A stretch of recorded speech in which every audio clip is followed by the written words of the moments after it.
Well, joining me now in our Lagos studio, I have to discuss this and much more, the National Coordinator of Publish What You Pay, Peter Igbile. Good to have you on the Breakfast Show today. Thank you so much.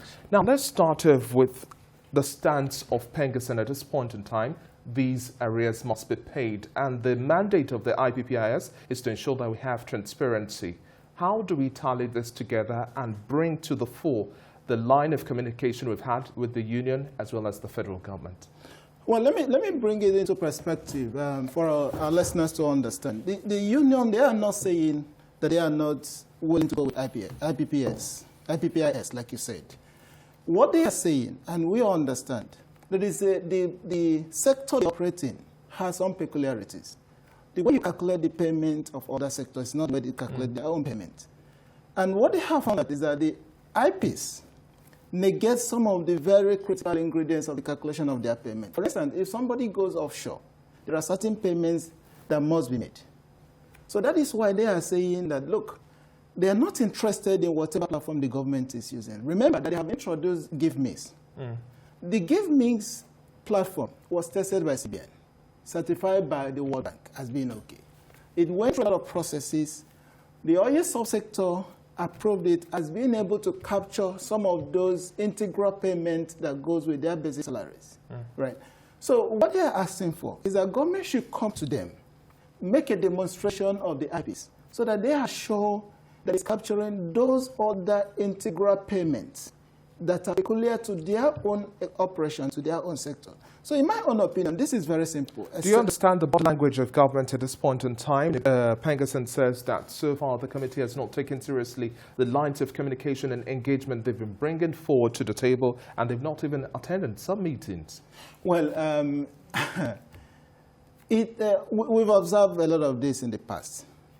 I wasn't part of those meetings, so I can't say if government attended or not.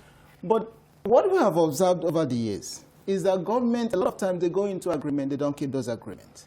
Sometimes it's frustrating when you have meeting with a particular government official. You come for that meeting, they don't show up. I guess this is a challenge that PENGASSAN is having, and that is what is making them to take the next step of thinking of going on strike. But having said that, what is important is that these matters have been discussed before now.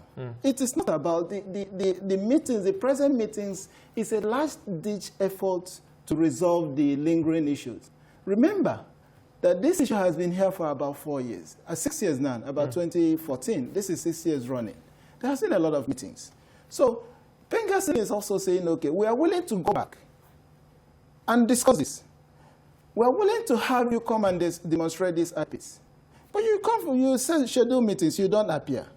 There are principal officers that are supposed to be part of meetings. It's not enough for us to want to have a meeting with the minister. Okay.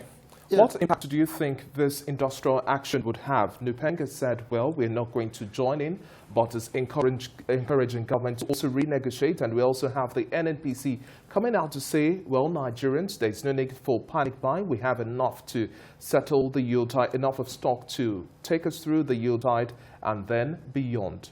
Do you think we have concerted efforts at this point in time to have any impact with this strike? Well, first of all, I can guarantee that NUPE will not join the strike because they have a very strong belief that injury to one is injury to all. So they are saying that to give some confidence to government that they are not willing to rob the system more. But urging government to renegotiate? Yes. They are still providing window of opportunity for renegotiation. But it will be very inconsiderate of government to allow this linger and enter into a strike. The mood within the society now is tense. People have not recovered from the rise in electricity tariff. Even the pump price has increased. Now we are getting closer to the yield tide. If that strike holds, the ripple effect is something that Nigerians will not be happy with. All right? There is no gainsaying the effect. The effect will be enormous across board. It will be enormous. The Nigerians, it's not a matter of, NNPC has said they have enough stock for the yield tide. Yes, you have this stock within the depot, within the tank farms. Who is going to move them from the tank farms and the depots into the pump stations? Because I am interested in going to the filling station and buying my own fuel. With ease. With ease. So whether you have a trillion tons stock somewhere, it's not my business. What is my business is to have fuel available at the pump stations. So that is the main thing. It's not a matter of having enough stock. It's a matter of getting it to the end users. Okay, at the end of the day, we just hope the federal government and all of the unions come together, and then we have a roundtable meeting where all of these issues are addressed. And the IPPIS still remains a platform to ensure that we have transparency and proper payment. Whichever platform. And PENGASSAN is willing to adopt any platform. It's not Thank you very much for today, your contribution on the show. You're welcome. Peter, all right, you're welcome. Yeah.